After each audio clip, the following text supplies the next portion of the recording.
Taking a look at a developing story for this evening, Finance Minister Naika says the government's expenditure for next year could exceed 3,550 billion rupees as a result of amendments made to the budget.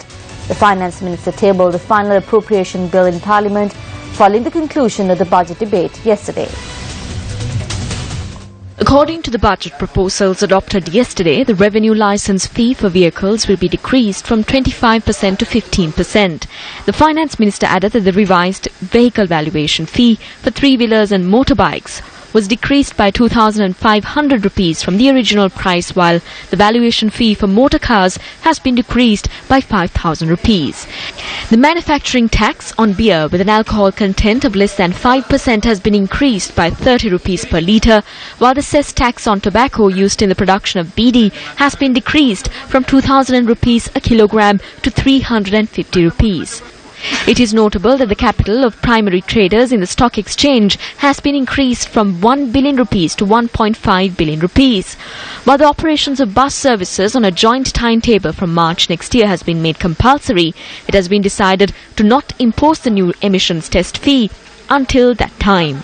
The Finance Minister added yesterday that the fertilizer subsidy, which had initially been limited to farms less than 1 hectare in size, would be extended to up to 2 hectares, while the subsidy will also be granted to potato, onion, corn, chili, soya, papaya, pineapple and banana farmers. The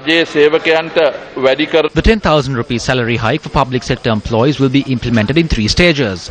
Under the first stage, 2,500 rupees will be added to basic wages from January 2016. The pension scheme for current public sector employees will continue as before. However, since it is our responsibility to implement the social security scheme for new recruits to the public service, we will not annul the pension scheme for them, but we will make a change to the system. The minister expressed these views on steps that would be taken to cover the increased expenditure as a result of the amendments that were made to the budget.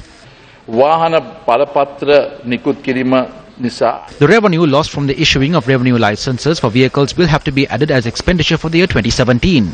I must unwillingly state that to cover this, we will have to reduce between 2,500 and 3,000 million for the Health Ministry. But with proper implementation, we can restore normalcy. When presenting the budget, I noted that revenue would be 2,005 billion, expenditure would be 3,389 billion, and the deficit would be 649 billion. The amendments will increase our expenditure to 35,500. The revenue from management of fuel and transportation will be 4 million. The expenditure of 3,000 million for the current rapid digitalization scheme will be suspended as a result of a portion of transactions on state accounts being done through private banks. We will save 15,000. We will balance it out at 35,500 or 35,000 and the deficit will remain unchanged. 35,500 35,500 ගෙන් සම කරනවා. ඉතින් ඒ වගේම අයවැය හිඟේ ඒ ආකාරයට